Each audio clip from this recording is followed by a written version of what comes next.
Sud Radio. Sudradio.fr. Nexity, premier promoteur résidentiel. Trouvez votre logement partout en France sur nexity.fr. Nexity présente Sud Radio, parlons IMO. Sylvain Lévy-Valency. Votre rendez-vous 100% immobilier sur Sud Radio dans quelques minutes. D'ailleurs, c'est à vous qu'on répond au 0826 300 300. Vous êtes propriétaire. Vous voulez savoir combien de temps dure une expulsion, par exemple, quels sont les délais. On peut en parler. On va en parler avec un expert et avec vous sur Sud Radio et vos témoignages. Mais tout de suite, on accueille l'invité de Sylvain Lévy-Valency, maître Delecra. Bonjour, maître Delecra. Bonjour. Merci d'être avec nous. Vous êtes notaire à Lyon ? Oui, je suis notaire à Lyon, en effet. Et vous présidez le 119e congrès des notaires qui aura lieu du 27 au 29 septembre à Deauville. Tout à fait. Voilà, vous êtes en pleine préparation là, vous attendez beaucoup de monde ? Oui, on attend beaucoup de monde, on a eu beaucoup d'inscrits et en fait, vous savez que la préparation d'un congrès de notaires, c'est 2 années de travail, donc ça fait 2 ans que mon équipe travaille sur le sujet logement et donc on est maintenant dans la dernière étape, celle où on va proposer l'ensemble de notre réflexion à l'ensemble de nos confrères à Deauville la semaine prochaine. Alors, la question du logement va être la question centrale, bien évidemment, que vous allez développer. On le voit, le logement est en crise grave. On a donné des statistiques la semaine dernière sur les étudiants qui trouvent pas de logement, qui sont désespérés. On voit qu'à Lyon, le marché est extrêmement tendu. C'est un marché que vous connaissez bien, mais tous vos confrères, effectivement, vous le disent dans toutes les régions. On a une baisse de plus de 13% des DMTO, ce qu'on appelle les droits de mutation à titre onéreux, qui est un vrai sujet, qui donne un indicateur de la baisse effectivement des transactions et de la location qui est carrément à l'arrêt. Quel regard vous portez aujourd'hui sur votre région et sur le logement en France versus vos collègues notaires qui aujourd'hui, il faut le rappeler, les notaires sont aux premières loges pour examiner les chiffres du marché puisque c'est vous qui enregistrez les actes. Ouais. Évidemment, quand vous achetez un appartement, quand vous vendez une maison, vous passez chez le notaire et c'est nous qui constatons les transactions, donc les chiffres réels, évidemment, nous les connaissons et comme tous les professionnels de l'immobilier, nous constatons depuis plusieurs mois maintenant une contraction de l'activité, une baisse très importante du nombre de constructions, une baisse très importante de crédits accordés et donc une diminution des transactions. Voilà, c'est un phénomène que nous constatons qui peut-être va s'aggraver dans les mois à venir. Et donc, c'est un constat que nous faisons. Il y a vraiment une crise du logement qui est en scène, mais qui est en train de s'aggraver sous l'effet d'un certain nombre d'éléments conjoncturels. Alors justement, ces éléments conjoncturels, il faudrait qu'on les examine pour ceux qui nous écoutent. Quel est le principal frein à l'accès au logement pour les primo-accédants ? Est-ce que c'est le crédit ou est-ce que c'est le produit ? En réalité, la crise du logement, elle est d'une double nature. On a une crise conjoncturelle aujourd'hui, indéniablement. La remontée des taux d'intérêt contracte le marché parce qu'il y a un certain nombre de primo-accédants qui ne peuvent plus obtenir leur emprunt et qui, en conséquence, ne peuvent plus acquérir. Et comme vous rappeliez à l'instant, cette contraction du marché de l'acquisition entraîne aussi une contraction du marché de la location puisqu'il y a un certain nombre de locataires qui étaient candidats à l'acquisition et qui ne peuvent pas acquérir, qui restent dans leur logement, et c'est autant de logements qui ne se libèrent pas pour des candidats locataires. Et donc on a aujourd'hui un ralentissement global En fait, il y a une relation, maître de l'écran, entre la transaction, donc un effet collatéral. Ceux qui voulaient sortir du marché locatif pour accéder à la propriété, et c'est une bonne chose, effectivement ne sortent pas, donc du coup ils réduisent l'offre locative, et en même temps ça tend le marché de la transaction, c'est une double peine ça, hein. Oui, c'est un peu une double peine. Ça, c'est la crise conjoncturelle. Mais ce que nous avons analysé, nous, dans le cadre des travaux du 119e congrès, c'est la crise du logement, celle que l'on connaît depuis plus de 20 ans. Et donc, on a une aggravation aujourd'hui qui met un peu plus la lumière sur cette problématique, mais cette problématique est en scène. Et mon équipe a analysé la crise du logement dans ses aspects également structurels, parce qu'on a besoin aujourd'hui de solutions nouvelles pour sortir de cette crise au-delà de cette période délicate que nous vivons, qui va durer certainement un certain nombre de mois, mais on a des problèmes de fond qui, eux, impactent le logement depuis très longtemps. Alors justement, on va donner les solutions pour ceux qui nous écoutent. Et je rappelle que vous pouvez nous joindre au 0826 300 300 pour partager votre expérience. on l'a vu, les taux d'intérêt ont pris 350 points de base d'augmentation, donc on le voit très sensiblement. Ça a réduit notamment l'espace d'acquisition que les Français avaient gagné dans les 10 dernières années. En termes de prix aujourd'hui, comment on se situe? Je prends l'exemple de votre ville, Maître Delecras. C'est une des villes avec Bordeaux qui a été le plus impactée sur la baisse. Est-ce que cette baisse des prix, vous la souhaitez? Et si vous la souhaitez, est-ce que vous pensez qu'elle est un des facteurs à relancer le marché? D'une manière générale, on est en train d'assister depuis le début de l'année, on le disait, à une contraction des volumes. Habituellement, en matière immobilière, après la contraction des volumes, arrive la contraction des prix. Et donc, on constate à Lyon une diminution des prix qui n'est pour l'instant pas majeure. On constate une diminution du nombre de ventes. Mais pour l'instant, on est dans cette période un petit peu délicate où les propriétaires affichent un prix et encore du mal à baisser le prix alors même qu'ils n'ont pas d'acquéreur en face. On est dans cette période un petit peu délicate qui annonce sans doute la période qui va suivre, c'est-à-dire celle où le vendeur va accepter de diminuer son prix. Et donc on va certainement constater dans les mois à venir une diminution plus marquée des prix de vente. Je pense que ce phénomène, il est prévisible à Lyon comme il l'est dans la majorité des grandes villes en France. Il y a un autre enjeu qui vous touche aussi particulièrement parce que vous êtes soumis bien évidemment à l'application des règles de droit quand vous vendez, quand vous enregistrez les actes, bien évidemment. Vous avez compris, je faisais allusion au DPE, au diagnostic de performance énergétique. Ceux qui nous écoutent ont vraiment du mal à saisir l'importance du calendrier fixé dans le cadre de la loi climat et résilience. J'en veux pour preuve que quand on les interroge, quand on leur demande lettre F ou G ou E, pour eux, c'est un peu nébuleux. Et on estime que 31% des propriétaires, en dépit de l'interdiction de louer, vont continuer, par exemple, à louer des biens en étiquette F ou G, par exemple. Est-ce que, au Congrès des notaires, vous allez examiner cette problématique du DPE quand on sait que les 2/3 du parc aujourd'hui seraient concernés par les 3 dernières lettres énergétiques sur les 7 existantes, c'est-à-dire E, F et G? Faut constater aujourd'hui que, d'une manière générale, la performance énergétique des logements est devenue une préoccupation de nos clients. On le voit, nous, dans les transactions aujourd'hui, quand vous avez une discussion entre un vendeur et un acquéreur, l'acquéreur tient compte, évidemment, aujourd'hui, du DPE. Et donc, ça, c'est quelque chose de nouveau qui est en train de se développer. Et évidemment, c'est très important, comme vous le rappeliez, parce qu'il y a à la clé, en matière de location, des sanctions, puisque 2025, 2028, 2034, en 2034, on ne pourra plus louer les logements qui sont en catégorie E, F ou G. Donc ça, c'est un élément effectivement qui est nouveau, qui est encore pas bien appréhendé par nos concitoyens. Et nous, notaires, on a un rôle de pédagogie évident à jouer. Comme on le rappelait tout à l'heure, on accompagne nos clients à l'occasion des mutations et donc on leur explique aujourd'hui... Maître Delecras, comment ils réagissent, vos clients? Comment ils réagissent quand vous leur dites ça? Aujourd'hui, on constate cette prise en compte de la performance énergétique lors des transactions commence à impacter les discussions et commence à impacter les prix de vente. C'est-à-dire qu'aujourd'hui, lorsque vous mettez en vente un appartement qui a un mauvais bilan énergétique, évidemment, vous avez en face de vous sans doute un acquéreur qui va discuter le prix parce que lui, lorsqu'il va acquérir cet appartement en l'état, il va devoir faire les travaux. Se trouver face à l'obligation de réaliser les travaux de rénovation. Alors, ce 119e congrès, qui est, je crois que c'est la profession la plus ancienne qui a encore son congrès à Deauville. En plus, il faut le rappeler que c'est un congrès itinérant, le congrès des notaires de France. Vous allez remettre des propositions concrètes au gouvernement. Alors, je vais vous provoquer un petit peu, si vous voulez bien. Est-ce que vous espérez encore quelque chose de ce gouvernement ? Alors, vous savez, nous, notaires, on travaille sur le long terme, en fait. Et comme je le disais, ce que nous avons analysé, c'est plutôt les problèmes structurels de fond sur le temps long. Et donc, on a un certain nombre de propositions qui ont été étudiées, qui seront débattues lors du congrès à Deauville. En effet, nous allons nous retrouver à Deauville et je vous confirme que le congrès des notaires est un congrès itinérant qui change chaque année de ville. Cette année, nous serons donc à Deauville et on a un certain nombre de propositions, au total 13, qui vont être débattues et proposées. On est en relation déjà avec le ministère.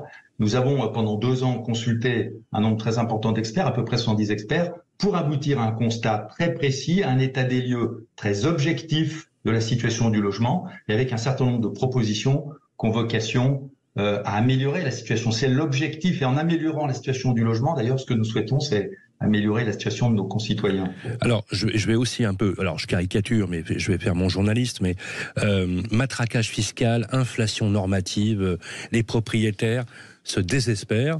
Il faut rappeler que le 2 tiers, mais je pense que vous allez confirmer, les 2 tiers de la détention immobilière en France sont des petits propriétaires pour avoir du complément de revenus, pour la retraite, contrairement à cette idée reçue qu'il y a des gros propriétaires qui exagèrent avec les locataires. Question, est-ce que vous pensez que les propriétaires, à un moment donné, ils en ont marre, ils vont jeter l'éponge et ils viennent vous voir en disant, voilà, je veux vendre. Voilà, j'en ai marre, je veux vendre, je ferai pas les travaux, il n'y a plus rien à espérer, et même en termes de rentabilité locative, et c'est un vrai sujet aujourd'hui en France, ça devient plus intéressant parce qu'on m'a enlevé tous les avantages fiscaux, et au contraire, on me matraque encore plus avec de l'impôt. Oui, c'est une vraie question en fait. C'est-à-dire que aujourd'hui, le marché locatif ne peut pas être concentré entre les mains des grands institutionnels, ne peut pas être concentré entre les mains des bailleurs sociaux. Il est important que les propriétaires particuliers puissent aussi offrir des logements à location. Et on constate, vous le rappeliez très justement, que l'investissement locatif aujourd'hui n'est plus attractif. Il n'est plus attractif parce qu'il n'est plus rentable. Et dans certains cas, si vous rajoutez la totalité de la fiscalité plus l'augmentation des taux d'intérêt aujourd'hui lorsque vous empruntez pour acquérir et louer, eh bien vous avez des rendements négatifs. Et donc nous avons étudié en particulier cette question et nous allons proposer aujourd'hui un nouveau statut du bailleur privé plus attractif, plus cohérent, plus global. Voilà, pour simplifier, parce que dans le mot d'ordre que j'avais donné à mon équipe, c'est pas de complexité, pas de délai supplémentaire. Et donc l'ensemble de nos propositions sont mises en place avec un objectif de simplification, de rapidité et sur l'investissement locatif, d'attractivité. Vous avez posé la question et vous parlez du statut du bailleur privé. C'est un peu nébuleux pour ceux qui nous écoutent, on va leur expliquer. C'est qu'en fait, ce que vous voulez, c'est sanctuariser l'amortissement, c'est-à-dire que, et ça coûte d'ailleurs moins cher à l'État, c'est-à-dire qu'en fait, chaque propriétaire pourra décoter sur sa feuille d'impôt une partie de l'amortissement de la propriété du bien qu'il vient acquérir. Est-ce que c'est bien ça ? Oui, alors le statut que nous proposons est bien plus général que celui-là, mais sur cet aspect-là, en effet, ce que nous proposons, c'est de permettre à chaque investisseur de se considérer, parce qu'il l'est, comme un professionnel, parce qu'aujourd'hui, lorsque vous achetez un appartement et que vous louez, vous fournissez un vrai service économiquement utile et évidemment socialement très utile. Et donc vous êtes vraiment un entrepreneur. Et nous considérons que à partir du moment où vous êtes un entrepreneur, vous devez pouvoir bénéficier de la fiscalité de l'entrepreneur. Et dans la fiscalité de l'entrepreneur, il y a l'amortissement. Donc nous proposons sur option, puisqu'il y aura une option entre un statut privé, un statut professionnel, nous proposons à chaque investisseur de pouvoir opter pour le statut professionnel et donc amortir en effet son investissement et donc payer moins ou ne pas payer d'impôts sur ses revenus. Voilà. Merci beaucoup Yves de l'Écra. Je rappelle que vous êtes notaire à Lyon et président du 119e congrès. On vous donne rendez-vous du 27 au 29 septembre à Deauville pour ce congrès. Merci et belle journée à vous. Oui, le 119e congrès des notaires. Bon congrès à vous. En tout cas, allez rester avec nous sur Sud Radio. Vous qui nous écoutez, 0826 300 300. Vous êtes propriétaire, vous vous posez des questions, vous avez des problèmes. Eh bien, on a des solutions justement. Tiens, quels sont les délais d'expulsion avec la trêve hivernale ? On en parle dans un instant avec vous tous sur Sud Radio. Nexity, premier promoteur résidentiel. Trouvez votre logement partout en France sur nexity.fr. Nexity présente Sud Radio, parlons IMO. Sylvain Lévy-Valency. Votre rendez-vous 100% immobilier jusqu'à 10h sur Sud Radio. Sylvain Lévy-Valency, Grégoire Darico, Bérénice de Villefloriot et vous tous au 0826 300 300. Les millions de locataires, de propriétaires ou alors de chercheurs de logements qui peuplent ce pays. Ça vous concerne justement, on vous donne la parole. Vous avez des problèmes à résoudre. Eh bien, c'est le moment de nous en parler. Sylvain. Absolument. Au standard, Jean-Marie, au 0826 300 300, vous posez toutes vos questions. Et la question du jour, Bérénice, concerne justement la trêve hivernale. Et oui, on va accueillir tout de suite Alexandre qui est avec nous, qui va nous expliquer son problème. Bonjour Alexandre. Et bienvenue à vous si vous êtes avec nous sur Sud Radio. Est-ce que vous êtes là, Alexandre ? Oui, est-ce que vous m'entendez ? On vous entend très bien. Alors, bonjour, comment allez-vous ? Très bien, et vous ? Alors Alexandre, vous aviez une question, justement, on vous laisse nous expliquer. Et oui, je vous résume très rapidement. Je suis propriétaire depuis quelques années. Et depuis le mois de juin, je ne perçois plus de loyer. Donc j'ai découvert que en fait mon logement était squatté. Donc, Alors c'est pas un squat, attention, on a appris la semaine dernière qu'un squat c'est quand on rentre par réfraction dans le logement. Donc là c'est le locataire qui était en place et qui a arrêté de payer son loyer tout simplement, c'est ça? Ah oui, c'est ça. Il a arrêté de payer son loyer, donc du coup voilà. Et moi j'ai voulu voir si je pouvais entamer des procédures, mais il y a une trêve hivernale. Oui. Et donc malheureusement, je vais devoir et du coup, vous savez pas quoi faire, quoi. Voilà. Je ne sais pas. Et on vous a dit, ok, on va enregistrer votre demande, mais on pourra pas y donner droit avant le printemps prochain, c'est bien ça? Non, il n'a pas fait de procédure, je crois. Non, j'ai pas encore entamé la procédure. J'aimerais le faire, mais ça m'a l'air très compliqué. Alors justement, on a en ligne Maître Romain Rossilandi. Bonjour. Oui, bonjour. Avocat, donc réputé, et vous êtes spécialisé en droit immobilier. Alors, est-ce que vous pouvez du coup nous en dire un peu plus sur ce que peut faire Alexandre? Oui, je suis content que vous me donniez la parole là-dessus parce que c'est une fausse croyance que j'entends souvent. Les gens pensent que parce qu'il y a la trêve hivernale qui va démarrer, qu'ils ne peuvent pas lancer la procédure d'expulsion. C'est complètement faux. Puisque ce qui est interdit pendant la trêve hivernale, donc du 1er novembre au 1er avril, c'est d'exécuter les décisions de justice qui ont déjà été rendues. Par exemple, une décision d'exécution qui aurait été rendue pendant l'été, effectivement, si elle n'a pas encore été exécutée, elle ne pourrait pas l'être pendant la trêve hivernale. En revanche, comme c'est le cas de votre auditeur Alexandre, lui, il peut lancer la procédure, il ne doit pas attendre du tout, au contraire. Il peut délivrer un commandement de payer avec un huissier de justice et assigner son locataire en paiement et en expulsion devant le tribunal. Et ça prend combien de temps, ce genre de procédure? Alors, ça dépend évidemment des tribunaux. Ça dépend de l'audiencement des tribunaux. Vous savez qu'on se trouve devant ce qu'on appelle le juge des contentieux de la protection. Donc, c'est le lieu de l'immeuble qui détermine le tribunal compétent. Mais en référé pour une acquisition de clause résolutoire, c'est à peu près 6 mois la procédure judiciaire. Donc, c'est justement le moment de lancer la procédure pendant la trêve pour pouvoir avoir une décision de justice définitive d'expulsion qui sera exécutoire pendant l'été prochain. Donc, il ne faut surtout pas attendre. Il faut lancer cette procédure dès maintenant. Donc du coup, Maître Romain Rossilandi, l'idée c'est que si je le fais maintenant, je gagne du temps sur le timing. Mais dans tous les cas, de toute façon, je m'assois dessus pendant les 6 mois qui viennent. Alors oui, mais les 6 mois qui viennent vont permettre de faire la procédure judiciaire, justement. C'est ça l'intérêt. Oui, les donc gens je gagne du temps. Ah oui, vous gagnez du temps, bien sûr, parce qu'il faudrait surtout pas attendre avril pour lancer la procédure, parce qu'en avril, si vous attendez avril pour lancer la procédure, au mieux vous aurez votre décision de justice 6 mois plus tard, c'est-à-dire pendant la trêve hivernale. Donc vous devrez attendre encore 6 mois plus la trêve hivernale de l'an prochain pour pouvoir l'exécuter. Après, j'ai une question, Maître, parce que là c'est vrai qu'en ce moment il y a une énorme augmentation de personnes qui n'arrivent plus à payer le loyer. On constate, parce que voilà, les temps sont durs, il y a l'inflation, faut le dire aussi. Est-ce que si le locataire se remet à payer son loyer, là c'est bon, enfin s'il paye les loyers de retard et... Alors c'est pas si simple, c'est-à-dire que là le but, le propriétaire délivre un commandement de payer visant la clause résolutoire. Le locataire a 6 semaines, avant c'était 2 mois, c'est passé à 6 semaines pour payer dans ce délai. S'il ne paye pas dans les 6 semaines qui suivent le commandement, en théorie, son bail est automatiquement résilié. C'est le principe de la clause résolutoire, c'est automatique. Et le juge n'a pas le pouvoir de faire autrement. Il est obligé de constater l'acquisition de la clause résolutoire. En revanche, il ne faut pas se mentir. Si lors de l'audience, le locataire arrive en disant « mais moi j'ai payé ma dette locative, j'ai plus aucune dette », le juge à ce moment-là va suspendre les effets de la clause résolutoire et va permettre au locataire de se maintenir dans les lieux. Donc il n'y aura pas d'exclusion. Et Dieu merci, on n'exclut pas les gens quand ils ont payé. Mais et si justement la personne en question demande un moratoire, par exemple, de morceler la dette, est-ce que ça suspend aussi la résiliation anticipée du bail ? Alors oui, parce que le juge a le droit d'accorder ce pouvoir-là, il a le pouvoir d'accorder des délais. Il y a eu des débats d'ailleurs, il y a eu une loi le 28 juillet, la loi Casbarian, qui voulait réduire ce délai, mais c'est resté à 3 ans, donc le juge peut accorder un délai jusqu'à 3 années. Mais il y a quand même une chose importante à savoir, c'est que moi, quand les dossiers où je vois des délais de 3 ans qui sont accordés, on a ce qu'on appelle une clause de déchéance du terme. Je vais faire très simple, c'est-à-dire que s'il ne paye pas une seule mensualité, le locataire, il redevient immédiatement expulsable, sans qu'on soit obligé de refaire la procédure d'expulsion. Et il ne pourra pas renégocier de délai. Non, ou alors il faut aller dans le juge de l'exécution, c'est une autre procédure, enfin bon bref, c'est un peu compliqué, mais il y a toujours des recours effectivement importants pour les locataires qui ne payent pas pour gagner du temps. Alors, on avait déjà échangé, Romain, sur cette question. Est-ce que lorsqu'on est en exécution du titre d'expulsion, est-ce que ça fonctionne concrètement ?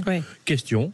Est-ce que vous avez facilement le recours à la force publique ? Parce que vous m'aviez expliqué très souvent qu'ils refusent d'intervenir. Oui, alors ça c'est le vrai problème, Sylvain. Je dis souvent, moi c'est pas souvent on parle de la procédure d'expulsion, la procédure judiciaire. Pour moi, voilà, ça dure 6 mois une procédure judiciaire, ça dure 6 mois, 8 mois maximum. Le vrai débat, le vrai combat pour le propriétaire, c'est au niveau de la décision du préfet, qui est le dernier à pouvoir accorder le concours de la force publique, c'est-à-dire procéder à une expulsion manu militari. Et ça, c'est très compliqué à obtenir. Ça dépend des départements. Il y a des départements où c'est très compliqué. En Seine-Saint-Denis, dans le Val-de-Marne, par exemple, j'ai des dossiers où j'attends parfois depuis 2 ans, 3 ans le concours de la force publique. Donc vous vous rendez compte, on a. Ça veut dire que les gens, ça fait 2 ans, 3 ans qu'ils sont dans leur logement, qui ne payent plus le loyer, et qu'on peut pas les expulser, c'est ça? Oui, et le propriétaire peut rien faire. Alors si, il peut quand même faire quelque chose. Le propriétaire, c'est ce que je leur dis, et j'en profite d'être à votre antenne pour le répéter. Quand vous êtes victime d'un refus de concours de force publique, il faut bien comprendre que l'État est responsable, donc il engage sa responsabilité. Et donc vous pouvez vous retourner contre l'État et faire payer l'État. Exactement. Et ça marche. Ça, c'est bien, faire payer le contribuable. Donc, on obtient des beaux chèques. C'est le contribuable qui paye, bien sûr, mais pour le propriétaire, c'est quand même un moindre mal, puisqu'il récupère pas son bien, mais au moins, il est indemnisé. Alors, attention, il est indemnisé que pour la période postérieure au refus de concours de force publique. C'est pas l'État qui va payer la dette locative. On est bien d'accord. Donc, c'est quand même un moyen. Et curieusement, quand on fait des recours indemnitaires, le dossier a tendance à se débloquer assez rapidement après. C'est évidemment, les préfets vont mettre sur la pile, vont traiter en priorité les dossiers qui coûtent de l'argent. Là, vous évoquez donc des départements où c'est un peu compliqué. Est-ce qu'il y a d'autres endroits où ça se passe bien en France? Est-ce qu'en général, voilà, quand il y a une demande d'expulsion, le locataire, voilà, en général? Non, pour être honnête, c'est toujours assez long pour le propriétaire, puisqu'il y a une enquête sociale, vous savez, il faut examiner quelle est la situation de l'occupant, et souvent il faut des solutions de relogement. Solutions de relogement qui n'existent pas, ou qui sont très difficiles à trouver. Donc le parcours du combattant, il se situe surtout à l'exécution de la décision de justice. Et la dernière loi Kasbarian qui a été votée le 28 juillet n'a rien changé là-dessus. Croyez-moi, il n'y a eu aucun progrès à ce niveau-là. Eh bien, merci beaucoup, maître Alexandre. Peut-être une petite réaction. Vous avez pris note, j'imagine. Dépêchez-vous, en d'autres termes. J'ai pris plein de notes. Là, je suis sûr que je suis à l'attaque. Je suis pareil. Bon. Merci beaucoup.